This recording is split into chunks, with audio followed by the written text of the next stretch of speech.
Bienvenidos a Lo Simple No Vale. Yo tengo el placer de contar con el almirante Garat. ¿Qué tal estás? Hola, buenas tardes. Lo primero, muchas gracias por tu tiempo, por pasar por aquí. Es un honor que tenerte. El honor es mío, ¿eh? Estoy encantado de estar aquí. Bueno, vamos a repasar algunos puntos actuales de conflicto. Quería empezar por la guerra de Ucrania y preguntarte qué te parece las dos acciones que ha llevado a cabo Ucrania, tanto en el puente de Kerch como la destrucción de los bombarderos rusos. ¿Cómo ves estas dos acciones? ¿Qué crees que ha supuesto también para Rusia darle, asestar estos dos golpes? Bueno, la guerra esta lleva ya 3 años y medio, casi. Es una guerra que va a ser larga, ¿eh? No hay la menor esperanza, y eso hay que partir de esa base, de que se llegue a un acuerdo por la paz. Es la guerra de Putin y Putin sencillamente no quiere. Putin, para él la guerra no es un medio para conseguir un fin, no está pensando en quedarse una parte de Ucrania. Para él la guerra es algo más, es una herramienta para cambiar el régimen de Rusia. Él heredó una democracia corrupta, es verdad, pero una democracia que funcionaba por parte de Yeltsin y la ha convertido en un régimen a su medida, en una autocracia a su medida. La herramienta para conseguir estos cambios, la misma que ha empleado Xi Jinping en China para hacer un cambio de régimen que le permita mantenerse de forma vitalicia en el poder, es la que ha empleado Putin y hay que preocuparse porque es también la misma que podría estar tentado de emplear el presidente Trump. Una guerra es la que permite crear un estado en la nación de emergencia que permita cambiar la Constitución, permite cambiar toda la normativa. Por lo tanto, la guerra esta no se va a acabar. Todo lo que vemos de negociaciones no son más que funciones de teatro en las que ambos se representan una farsa para un único espectador, que es Donald Trump. Ninguno de ellos quiere enfrentarse directamente a Donald Trump y, por lo tanto, fingen que están negociando la paz, pero ambos saben que es imposible porque la única forma de llegar a esa paz es o bien la derrota de Ucrania. Ucrania no se va a rendir si no es derrotada, como es lógico, o bien el cansancio de Rusia no va a ser derrotada, pero en fin, en circunstancias parecidas, otras muchas naciones al paso del tiempo han decidido retirarse sencillamente porque la guerra se les hace larga y eso puede tardar muchísimo tiempo. En la guerra de Vietnam, la parte americana duró 10 años, la guerra de Afganistán para la Unión Soviética duró otros 10, la guerra de Siria para la Rusia de Putin duró 9, la participación rusa, la guerra de Afganistán para la OTAN duró 20 años y al final pues los agresores se fueron porque no hay forma hoy día, no hay forma, con los convenios de Ginebra que se respetan poco, pero limitan mucho lo que se puede hacer. Putin ya no puede destruir una ciudad y arrasarla. Lo hizo con Mariupol porque estaba a 50 kilómetros dentro de sus líneas, pero no puede hacerlo con Kiev a la vista del mundo. No, por lo tanto, no lo que se puede hacer hoy día para domar un pueblo, basta el ejemplo de los hutíes, ¿no? Que se han enfrentado a los portaaviones americanos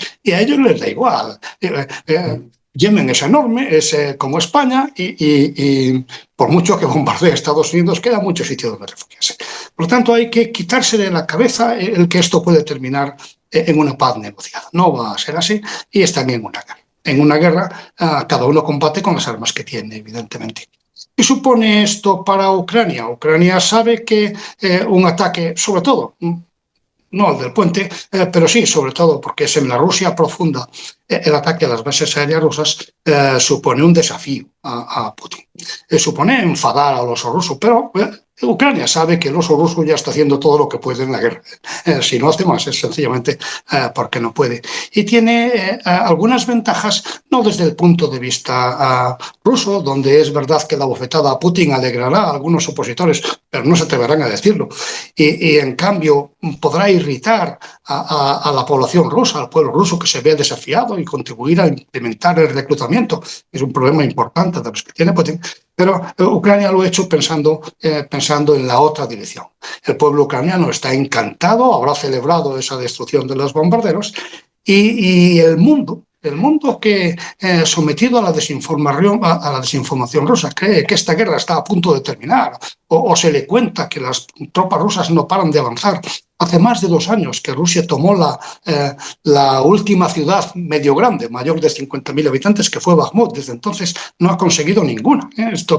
Pero aún así, pues la desinformación rusa lleva a la idea de muchos ciudadanos occidentales, de muchos ciudadanos americanos, que Ucrania tiene perdida la guerra y que más le valdría rendirse. Bueno, pues con acciones como esta, Ucrania trata de contrarrestar este estado de ánimo. Es verdad que ha habido en la prensa occidental, en canales prorrusos que realmente están acreditados como tales, ha habido una sensación de que Ucrania está poniendo en peligro la humanidad. Bueno, Ucrania ha destruido los bombarderos rusos que lanzan sus misiles cada noche contra las ciudades ucranianas. Esos bombarderos es verdad que tienen un doble propósito, son bombarderos estratégicos, son una pequeña parte de la disuasión nuclear rusa. La parte importante de la disuasión nuclear son los submarinos balísticos, que son los que pueden resistir un primer golpe porque están siempre ilocalizados en el fondo de los océanos. Pero es verdad que forman parte de la fuerza de nuclear rusa, pero si los submarinos balísticos de los que acabamos de hablar se dedicaran a hundir mercantes ucranianos por el Mediterráneo, Ucrania tendría todo el derecho a combatirlo, ¿no? Eso no lo ha hecho. Si Putin quiere mantener sus fuerzas nucleares a salvo, lo que tiene que hacer es no emplearlas en esta guerra, y en ese caso sí que podría decir que esto supone una escalada. Por el momento no es más que el empleo por parte de Ucrania, bastante exitoso, de la legítima defensa. ¿Va a servir para algo? No, la guerra no cambia con estas cosas. Le quedan a Rusia bombarderos de sobra para lanzar todos los misiles de crucero que le dé tiempo a fabricar. Y además los misiles de crucero, los propios misiles de crucero que estaban lanzando estos aviones, están siendo desplazados poquito a poquito, porque vuelan a muy baja cota y son vulnerables a las armas que tiene Ucrania. Están siendo desplazados por misiles balísticos combinados con grandes oleadas de drones. Por lo tanto, Rusia no los va a echar de menos, y Ucrania no va a cambiar la trayectoria de la guerra por ello. Pero bueno, es evidentemente una acción más y muy eficaz de cara a la percepción de los ucranianos y de la sociedad occidental. De hecho, es por eso por lo que estamos hablando de ello. ¿Crees que Trump con lo que ha sucedido se dará cuenta de Putin, de lo que quiere? ¿O crees que tiene los ojos vendados? ¿O es lo que nos quiere hacer creer? Llevo, la verdad, 3 meses preguntándome si Putin engaña a Trump o Trump me quiere engañar a mí. Esto no lo tengo muy claro. Es una disyuntiva en la que me ha costado centrarme. Pero cada vez más pienso que Trump se ha dejado engañar por Putin, que le ha dicho muchas veces que él quería la paz, sin decirle exactamente que para él la paz significa la rendición incondicional de Ucrania. Es sintomático que el locuaz Trump no haya dicho absolutamente nada desde la última reunión, desde la reunión del lunes en Estambul. No ha dicho nada. Ahí Rusia, por así decirlo, se ha sacado la careta. Algo que todos sabíamos, porque está en la prensa rusa todos los días y porque está en las declaraciones de algunos de los más importantes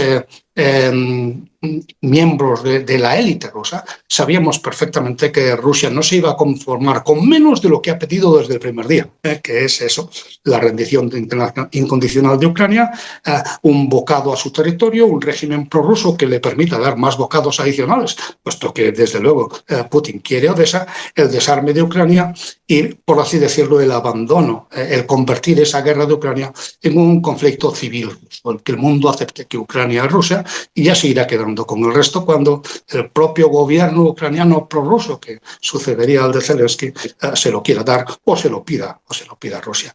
Quizá pueda tolerar la independencia de las regiones más al oeste, de origen más polaco que ruso, pero el resto evidentemente lo quiere para él.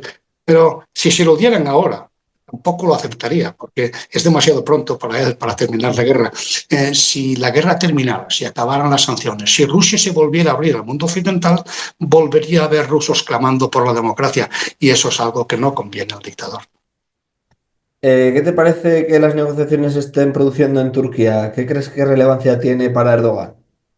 Bueno, es más que para Erdogan, es Putin el que ha ofrecido que fueran en Turquía. Se le han ofrecido muchas localizaciones, ¿no? Las conversaciones empezaron en Arabia, esto como recordará, ¿no? Y ahí hubo un rifirrafe en la prensa rusa en la que se decía, pero ¿cómo va a recibir Estados Unidos en el mismo sitio a Ucrania? que no son nadie, no son ni una nación y no tienen un presidente legítimo, y a Rusia, ¿no? Que es una gran potencia a su nivel. La disculpa en la prensa rusa, lo que encontraron para explicar esta anomalía de que recibiera a los dos en el mismo sitio fue que a ellos lo recibió en la capital y a los ucranianos no. Los recibió en la segunda ciudad de Arabia, pero no en la capital. Eso ya les daba a ellos una sensación de diferencia. Se ofreció también el Vaticano, ha sido rechazado ya formalmente por Moscú. ¿Qué ventaja? ¿Por qué Estambul? Sencillamente porque allí habían tenido unas conversaciones al principio de la guerra. Las primeras habían sido en Bielorrusia, pero seguidamente, muy poco tiempo después, se llevaron a cabo unas conversaciones en Estambul mitificadas por los prorrusos en todo el mundo, lo que yo suelo llamar el rusoplanismo militante, mitificadas por el rusoplanismo, en las que se aseguró que Ucrania ya estaba dispuesta a aceptar las condiciones impuestas por Rusia y no lo hizo por las presiones occidentales. Eso evidentemente no es verdad. Ucrania estuvo dispuesta a aceptar la neutralidad, estuvo dispuesta a aceptar la renuncia a la OTAN y todo estaba muy bien hasta que Rusia puso sobre la mesa las necesidades territoriales, la verdad de la guerra, la conquista. Entonces fue cuando Ucrania evidentemente rompió la baraja, no estaba dispuesta a ceder parte de su territorio a Rusia, así sencillamente por la fuerza, sobre todo no habiendo perdido todavía la guerra.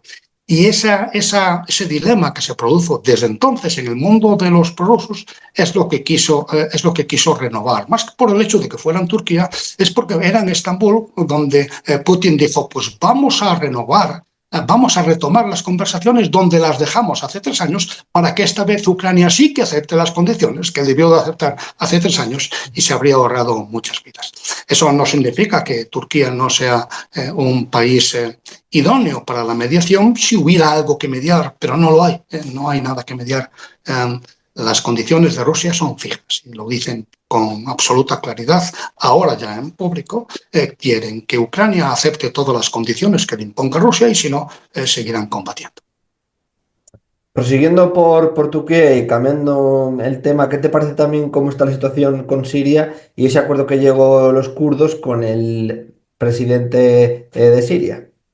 Sí, bueno, la situación en Siria está quizá mejor de lo que esperábamos no hace mucho tiempo, ¿no? Cuando cayó el gobierno de Assad, era difícil pensar que aquello iba a tener un final feliz, ¿no?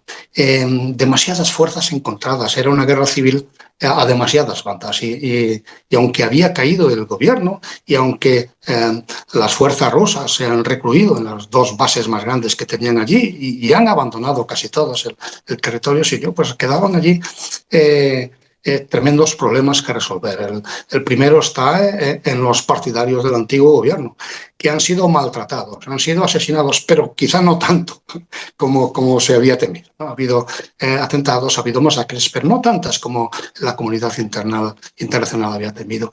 Luego está el problema del norte de Siria, donde se enfrentan las fuerzas pro-turcas y las fuerzas pro-kurdas, ¿no? Ahí está el ejército democrático sirio y el ejército nacional sirio. Pues es difícil que lleguen a la paz y se está consiguiendo con más concesiones por parte del gobierno, del gobierno de Al-Shara. Se están consiguiendo más concesiones de las que esperábamos. Quizás el mayor factor a largo plazo de desestabilización está en Israel, que se ha apoderado de parte de la zona que correspondía a Rusia, en la zona desmilitarizada que lo separaba y de algunas ciudades allí. Y cuando Israel ocupa algún lugar, tarda en marcharse si es que se va, no se va a ir a corto plazo. Pero que el comportamiento del gobierno sirio es aceptable, da fe el que Estados Unidos le haya dado una nueva oportunidad, ese levantamiento de las sanciones que acaba de ocurrir, es una buena señal. Estados Unidos, que apoya a este ejército democrático sirio, que está poquito a poquito buscando un hueco en la Siria del futuro, ha levantado las sanciones porque espera conseguir, y de hecho ha conseguido, que casi todas las propuestas que le ha hecho al régimen sirio hayan sido aceptadas. Yo creo que es uno de los pocos lugares de conflicto actuales donde podemos ser un poco optimistas. A pesar de las dificultades, se está avanzando y quizás dentro de algunos meses, si vuelves a llamarme, quizá no tengamos que hablar de Siria. Mira, el otro día estuve entrevistando a una periodista que está en Rojava y de kurda y me llamó mucho la atención el papel de los kurdos y cómo son. La verdad que me gustó mucho y sobre todo que yo creo que es su papel incuestionable en cuanto a la lucha contra el Daesh, ¿no? Yo creo que hicieron un papel muy importante. Sí, es verdad, son una gran herramienta de los Estados Unidos y es buena parte del apoyo se basa en la lucha contra el Daesh. Pero afortunadamente la lucha contra el Daesh es una lucha común de todas las facciones del pueblo sirio. En lo único que a veces han estado de acuerdo, el gobierno, la oposición, todos los grupos, ha sido en bombardear al Daesh, porque el extremo de irracionalidad que llega al Daesh, pues, básicamente lo convierte en factor común, ¿no? De todos, rusos, norteamericanos, kurdos, turcos, hasta Al-Qaeda se pone de acuerdo a la hora de atacar al Daesh. Y eso, en el fondo, es bueno. A pesar de todo, el Daesh sigue siendo una fuerza importante, pero yo creo que poquito a poquito se va controlando y, de hecho, Estados Unidos tiene la intención de ir disminuyendo su presencia en Siria, fundamentalmente porque ya empieza a dejar de verla necesaria. Pero los kurdos no solo tienen un papel importante en la lucha contra el Daesh, yo creo que también ellos están dando pasos en la propia Turquía, para abandonar la lucha armada y para tratar de integrarse en la sociedad. El pueblo kurdo es un pueblo que ha tenido mala suerte, su territorio natural, lo que la historia podría convertir, o si hubiera ido de otra manera, en una nación kurda, pues ha tenido que repartirse entre varios países y ellos tienen que buscar su supervivencia divididos entre potencias que tradicionalmente los han maltratado. Bueno, pues evidentemente tienen un problema difícil de resolver y no tienen más remedio que la historia es así, las fronteras son difíciles de cambiar, no tienen más remedio que asumir la situación en la que viven y tratar de adaptarse a ella lo mejor posible. Gaza, la operación de carros de Gedeón por parte de Israel, a mí me parece un tema muy complejo, porque si dices algo en contra de Israel parece que estás al lado de Hamas, que no es así, y si estás al lado de Israel parece que se justifica todo lo que pasa en Gaza. Yo no hablo de genocidio ni mucho menos, pero en esta última acción que está tomando en Gaza, no estoy de acuerdo en cómo la están llevando a cabo, ni tampoco que paralicen la ayuda humanitaria. Sí, efectivamente. Son dos cosas diferentes. Tendemos a exagerar las cosas y resulta que cualquier dictador de medio pelo hoy día lo comparamos con Hitler, y a cualquiera que vote a un partido de derecha decimos que es fascista, y si vota a un partido de izquierda le llamamos comunista, y llamamos genocida pues a cualquier asesino múltiple, que hay muchos no de pacotilla. Las vidas humanas son importantes, pero el genocidio evidentemente es otra cosa. Y no es porque lo diga yo, el genocidio requiere intención.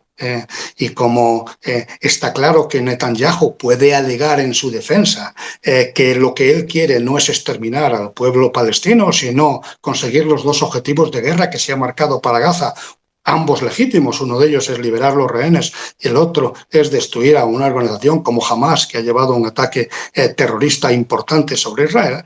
Pues mientras eso pueda ser así, mientras no consiga sus objetivos de guerra, está justificado que haga la guerra. Y no lo digo yo, sino los 16 jueces del Tribunal Penal Internacional, perdón, del Tribunal de Justicia de La Haya, que se han manifestado contra la propuesta de Sudáfrica de tomar medidas como si hubieran genocidio en Gaza. De los 17 votos, solo una juez ugandesa votó por tomar esas medidas. El resto entienden que no hay un genocidio como tal, no a estas alturas, no en este momento. Eso no exonera a Israel de cometer múltiples crímenes de guerra. Hay uno más claro que ningún otro, que es la negación de la ayuda humanitaria. ¿Por qué es más claro que ningún otro? Porque es un crimen reconocido.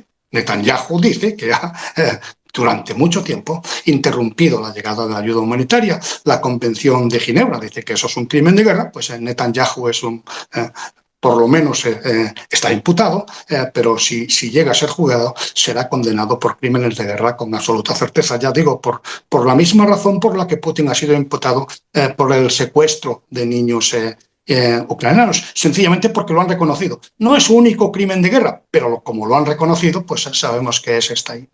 ¿Qué más crímenes de guerra hay? Bueno, el resto de lo que ocurre en Gaza, evidentemente Gaza es una zona de guerra, por lo tanto, todo es más gris, todo es más oscuro. Pero las víctimas civiles de las acciones militares tienen que estar sujetas a la proporcionalidad. ¿Están sujetas a la proporcionalidad en Gaza? Es discutible. Hay demasiadas víctimas civiles. Israel acepta verbalmente que por cada miembro de Hamas han muerto 2 civiles, y eso es una cantidad que la mayor parte de los jueces considerarían inasumible. Pero hay algo que debería de preocuparnos todavía más, algo más oscuro. Es cuando esas víctimas civiles, en lugar de ser daños colaterales, son en verdad provocadas. Es decir, que si un miembro de Hamas, incluso un miembro de segunda fila de Hamas, está escondido en el sótano de un edificio donde viven 100 civiles, uno no puede destruir ese edificio, no es proporcional. Pero es posible incluso que se diga, bueno, pues si caen 100 civiles es un bonus, porque presiona a la población palestina para que rechacen a Hamas. Y eso sería otro crimen de guerra adicional, algo que probablemente ocurre también en Ucrania, por el que está imputado el general Gerasimov y el antiguo ministro de Defensa, no Putin, porque no está demostrado que sea él quien da la orden de lanzar sus misiles sobre las calles de las ciudades ucranianas. También quizás muchas veces con objetivos militares válidos, pero sabiendo que se va a llevar por delante y probablemente celebrándolo un montón de vidas civiles ucranianas, ¿no? Eso, en ese sentido, hay que reconocer, y yo creo que prácticamente todos los analistas objetivos lo reconocen. No hay un genocidio en Gaza, hay múltiples crímenes de guerra, por los 2 lados, evidentemente, porque también es un crimen de guerra refugiarse detrás de la población civil, aparte del crimen de guerra que supone mantener rehenes. Los rehenes no están prohibidos en la guerra. Si Israel consigue rescatar a los rehenes y se llega a la paz y continuar la guerra, entonces sí estaríamos hablando de genocidio, ¿no? Pero en este momento, desde luego, todavía no. La operación Carros de Gedeón, evidentemente, es también desproporcionada. Eso es más que por lo que ocurre. Por lo que se llega a decir. A veces las palabras son más claras que los propios hechos, ¿no? Cuando cuando el ministro de Defensa de Israel se permite decir que van a conquistar Gaza y se la van a quedar. Esto ya nos encontramos en la situación de Putin en Ucrania. Eso ya no es la respuesta.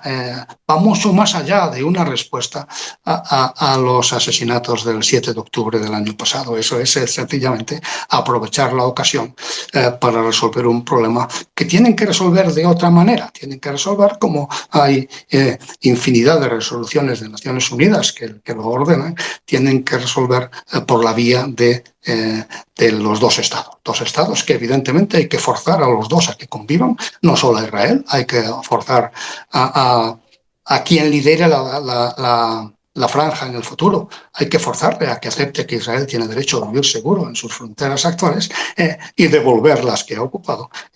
Y eso... Bueno, eso sería la única forma de llevar paz, porque lo que está ocurriendo ahora, dentro de 20 años, si todavía estamos tú y yo en este negocio de las entrevistas en YouTube, tendremos que decir, no, yo ya no lo estaré, pero tú eres más joven, tendremos que decir, no, la cuarta guerra de Gaza, pues realmente las semillas de esta cuarta guerra de Gaza que estamos viviendo dentro de 20 años se pusieron por la falta de generosidad del Estado de Israel cuando ganó la tercera. Y eso es lo que, por desgracia, probablemente ocurra. Probablemente ocurra, entre otras muchas razones, porque, y ahí sí que son iguales, tanto a Netanyahu como a Putin les conviene la guerra. A ambos. La guerra les da poder. A uno le salva la vida, a Putin le salva la vida, porque si tiene que retirarse de Ucrania no va a durar mucho sin que los halcones lo maten, y a otro lo salva de la cárcel, ¿no? Ambos, por así decirlo, llevan la guerra más lejos de lo que debieran por sus propios intereses. Y eso en sí, aunque no esté codificado, ya es un crimen. Bueno, también están llevando colonos a Cisjordania. Eso Sí. también es complicado. Sí, eso también está, eso no es un crimen de guerra porque no está en la legislación de la guerra, pero evidentemente va contra las órdenes de Naciones Unidas, va también puede considerarse un crimen de guerra, de acuerdo con el protocolo adicional del 77, porque no respeta los derechos que tiene que respetar de la población de la zona ocupada como potencia ocupante. O sea que si lo llevamos al tribunal y lo certificamos bien y lo probamos bien, también pensándolo bien, también hay un crimen de guerra ahí. Aunque no haya una guerra, que es posible. Hemos hablado del Daesh como en Siria, su papel ya no es como hace unos años, pero donde sí que está complicado el yihadismo es en África. Muy creciente, estamos viendo cómo se metió Wagner también en África, cómo su papel parecía que iba a dar un equilibrio, pero tampoco lo ha llevado. Los estados del Sahel, sobre todo son los que están sufriendo también en gran medida el yihadismo. ¿Qué te parece? ¿Crees que se preocupan demasiado del yihadismo que está ocurriendo hoy en día allí? Que no se tiene el punto de vista puesto. No, yo creo que por desgracia la comunidad internacional está tan centrada en Ucrania, con cierta razón. Ahí se habla de casi todos los días, se amenaza casi todos los días con una tercera guerra mundial, que sería la última. Pero lo que ocurre en el Sahel es extremadamente problemático, ¿no? Es una situación que se ha venido deteriorando. Los gobiernos del Sahel, donde la descolonización trató de, en fronteras artificiales, que ya es complicado, crear regímenes democráticos a la manera de Europa entre pueblos que no creen en eso y que tienen otras tradiciones y otras culturas, esa descolonización que ha creado muchos problemas entre la India y Pakistán, entre Israel y los países árabes primeros o Israel y los palestinos después. Esa descolonización en África pues también crea sus dificultades. La tenemos en el Magreb, donde las fronteras artificiales entre Marruecos y Argelia son un problema y también las fronteras del Sáhara de la antigua colonia española también lo son. Pero en el Sahel en concreto es donde las sociedades que se han creado por los europeos han fracasado completamente.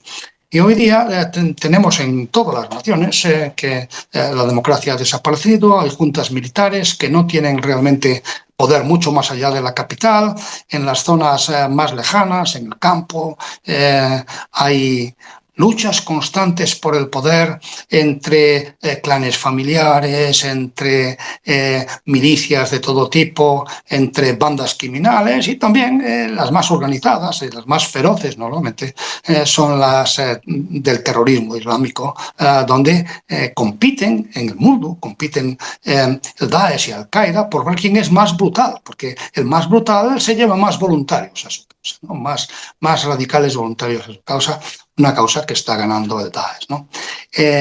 ¿Qué es lo que pasa en estas circunstancias? Bueno, pues son todas las naciones del Sahel, son regímenes militares, pero realmente son naciones sin ley, son naciones fallidas.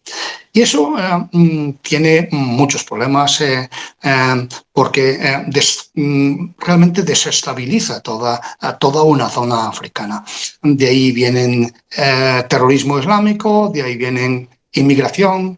El terrorismo islámico, el islamismo puede contagiar a las naciones del Magreb. Marruecos está preocupado en lo que ocurre en su frontera del sur porque las fronteras son muy artificiales y realmente pueden saltarse de un lado a otro. Y eso, el problema además se ha visto complicado con la situación internacional que se crea después de la guerra de Ucrania. Hace 5 años, si los hutíes, los rebeldes hutíes, hubieran decidido bombardear o lanzar sus misiles contra los mercantes que pasan por el Mar Rojo, el mundo entero les hubiera dicho ¿a dónde vais, desgraciados? Porque es lo que ocurrió con la operación Atalanta, sin ir más lejos, donde yo recuerdo cuando estaba allí de haber recibido mi barco almirantes chinos, rusos, de todo, ¿no? Y había hasta iraníes a nuestro lado combatiendo a la piratería, que en algunos momentos llegó a ser muy intensa, ¿no? No ahora, por supuesto. Bueno, pues eso no ha pasado en el Mar Rojo con los hutíes, sencillamente porque en el mundo actual, tan polarizado por la guerra de Ucrania, cualquier grupo como Ansar el-Allah que esté dispuesto a incordiar a Occidente va a encontrar el apoyo en este caso, de Irán, pero detrás de Irán está China, detrás de China hay tecnología rusa, en fin, hay toda una cadena de autocracias dispuestas a entrar en el juego. Y si eso llega a ocurrir en el Sahel, los españoles deberíamos tener en cuenta que está mucho más cerca de nosotros. Alguna vez he dicho que si un grupo rebelde en el Sahel y dicen, bueno, es que son suníes en vez de chiíes y están más lejos de Irán. Bueno, además son suníes también y forman parte de los proxies de Irán. Así que eso no es una limitación tan importante como parece. Si Irán decidiera apoyar a uno de estos grupos con sus misiles balísticos, el tráfico que podrían atacar ya no sería el del Mar Rojo, sino el del Mar de Alborán. Y aunque nosotros miramos para otro lado, fuimos de los pocos países grandes en Occidente que prefirió mirar para otro lado cuando se atacaba a los buques mercantes occidentales en el Mar Rojo, no podríamos hacer lo mismo en el Mar de Alborán, sobre todo si esos misiles balísticos, en lugar de caer en Israel, ya no en la mar, sino en el propio Israel, como está ocurriendo hoy día casi todos los días, casi todas las noches en Israel tienen que interceptar misiles balísticos. Pues esos misiles balísticos, si se lanzaran sobre nuestras ciudades autónomas o sobre Granada o sobre la base de Rota, hay que recordar que España no tiene en este momento, al contrario que Israel, ningún arma para interceptarlos. Luego, lo que se cuece en el Sahel debería de importarnos a nosotros y al mundo, mucho más de lo que nos importa, sobre todo en el contexto del difícil escenario internacional que estamos viviendo. Yo no quisiera asustar a la gente, pero aquello tiene mal arreglo, porque los propios líderes militares del Sahel, que vivían en buena parte del apoyo occidental, sobre todo francés, pero también español y de otros países, que fueron a ayudarles a combatir ese estado de desorden, de anarquía en sus tierras, cuando vieron que si se le encomendaba a un soldado español que asesinara a un político de la oposición, decía que no, pues prefirieron cambiarlos por los mercenarios de la Wagner, que están dispuestos a cualquier cosa a cambio de que se cumplan los acuerdos entre países que dan cierta, no excesiva, pero cierta influencia a Rusia en el norte de África. La influencia hoy día es menor por lo que pasó en Siria. Siria era una base imprescindible, intermedia, para desplazar efectivos rusos al norte de África. Hoy día, entre que Siria está a punto de perderse para Moscú, veremos lo que ocurre a más largo plazo, pero las perspectivas no son buenas. Entre eso y que tampoco Moscú tiene muchas fuerzas de las que pueda prescindir, porque necesita a los coreanos para defender la región de Kursk, pues ocurre menos, ¿no? Y sería una oportunidad que quizá deberíamos aprovechar para tratar de volver a llevar un poco de civilización a esa zona del Sahel. Pero habría que hacerlo de una forma pragmática, sin fundamentalismo democrático. Fundamentalismo no es malo no solo cuando es islámico, cuando es comunista, también cuando es democrático, cuando se quiere imponer principios democráticos más allá de la mera declaración de los derechos humanos, que es así que conviene que se respete. Más allá de eso, yo creo que nosotros deberíamos si queremos influenciar en el Sahel, deberíamos de dejar un poco de lado esa soberbia que nos caracteriza, que prácticamente se parece a la que en otros tiempos llevamos nuestra cultura al nuevo mundo, ¿no? En aquellos tiempos aquello estaba justificado, ¿no? Era el signo de los tiempos. En el siglo XVI tampoco se podía pedir que se respetara ni la Carta de la ONU, que no existía, ni la Declaración de los Derechos Humanos, pero hoy día nosotros deberíamos de ser más cuidadosos y respetar mucho más a las culturas a las que tratamos de llevar por el buen camino. Y por último, te quería hablar, a mí me asustó un poco lo de India y Pakistán en la región de Cachemira. ¿Y por qué crees que se calmó la cosa? ¿Por la actuación internacional un poco que me dio? ¿O tú crees desde el principio que no iba a llegar a más? Bueno, no es la primera vez que ocurre. Ha habido varias guerras antes de que ambas potencias se convirtieran en potencias nucleares. Ha habido ya 3 guerras y estas escaramuzas son propias de potencias nucleares que no pueden entrar en guerra porque la guerra nuclear no la va a ganar ninguno de los dos bandos. Entonces ambos tenían importantes razones para que ocurriera lo que ocurrió, una crisis controlada. Luego el presidente Trump se apuntó el mérito. Pakistán, que es tradicional aliado, sobre todo las Fuerzas Armadas de Pakistán son tradicionales aliadas de los Estados Unidos, lo aceptó. La India lo niega, dice que no, no, la intervención de Estados Unidos no fue relevante, pero es lo de menos. Lo que de verdad está detrás es el arma nuclear. Lo que ha ocurrido a nosotros, a los españoles, debería de interesarnos también más de lo que nos interesa, porque es típico de un conflicto moderno. Un país, Pakistán, esto no se puede demostrar, pero probablemente Pakistán apoya a los movimientos terroristas que desde Pakistán llevan a cabo atentados en la parte de Cachemira, India, ¿no? La India es una potencia convencional superior a Afganistán, pero desde el punto de vista nuclear están equilibradas. Ambas pueden hacerse mucho, mucho daño una a otra, y eso no conviene a ninguno de los dos. Entonces Pakistán recurre al arma del terror. Pakistán hace en ese sentido una guerra híbrida por debajo del umbral de conflicto que la India no puede demostrar, además, porque en general estas cosas es muy difícil de poder decir, no, fueron ellos, ¿no? Estamos hablando de terrorismo muchas veces suicida, no se puede interrogar al muerto. En fin, al final, este tipo de operaciones dejan bastante pocas huellas, ¿no? Salvo que Pakistán no quisiera reconocer. Probablemente Pakistán esté involucrado en el apoyo, al menos en mirar para otro lado lo que hacen estos terroristas en su terreno, y la India, ya cansada, porque el último atentado fue muy duro, con 20 y tantos muertos, turistas indios, en Cachemira, pues decidió dar un escarmiento como se hacen ahora las cosas, con misiles balísticos lanzados desde la India sobre los presuntos campos de adiestramiento, que serían campos de adiestramiento o no, quién sabe, ¿no? Es muy difícil de saber. Eso obliga a Pakistán, evidentemente, a responder, pero también de una forma muy moderada. Ambos han procurado no hacer daño al otro, hacer lo justo para dejar clara su postura.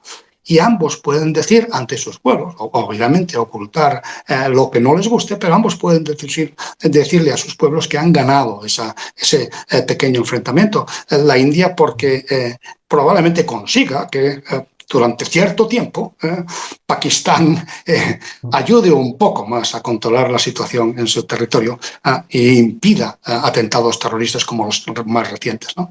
Y Pakistán, evidentemente, porque atacado por la India, ha sabido responder e incluso ha tenido algún éxito en los combates aéreos, que está por ver exactamente a qué obedece, pero ambos pueden, por así decirlo, estar satisfechos de lo ocurrido.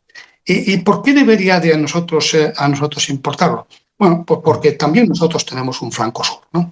Y un flanco sur donde, en mi opinión, a pesar de que llevo escuchándolo 50 años, el Reino de Marruecos, nuestro vecino del sur, amigo oficialmente, pero que a los españoles siempre nos inspira cierta desconfianza por muchas razones históricas, no va a entrar con sus carros de combate en Ceuta y Melilla. Para hacer eso hace falta un Putin, hace falta tener armas nucleares que le impidan a la comunidad internacional tomar medidas contra ellos, hace falta ser rico en gas y petróleo, hace falta tener asiento en el Consejo de Seguridad de la ONU y derecho de veto. Son cosas que no pasan entre las naciones distintas. Lo que sí es posible es que esa guerra híbrida actual, que se produce a muy bajo nivel, con la manipulación de las migraciones, con la manipulación de las aduanas también, con el espionaje a miembros del gobierno, todas estas cosas que sabemos que ocurren y que no son muestra de buena vecindad.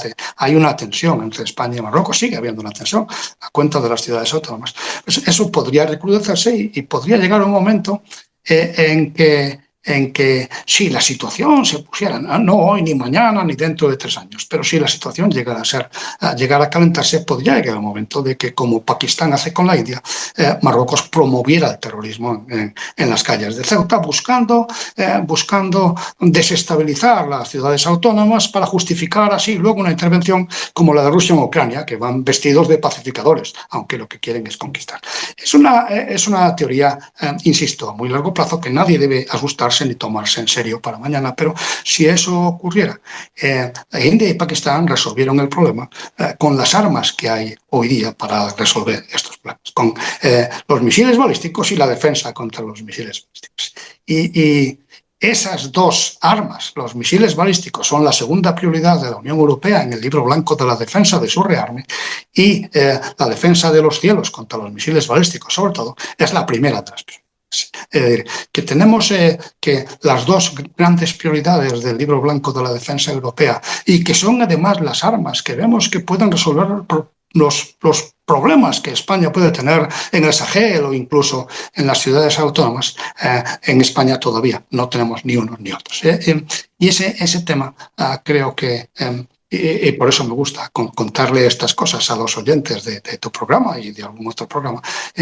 Ese es un tema en el que los ciudadanos españoles deberíamos tener algo que decir, ¿no? Esto, Ujú. oiga, yo también quiero esto.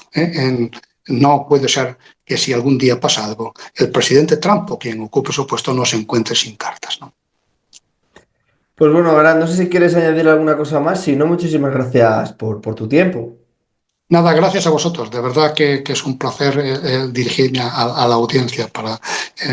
Yo considero todo esto como oportunidades de predicar mi homilía. Es una homilía laica, evidentemente, pero en beneficio de la defensa nacional, y de verdad que te agradezco la oportunidad.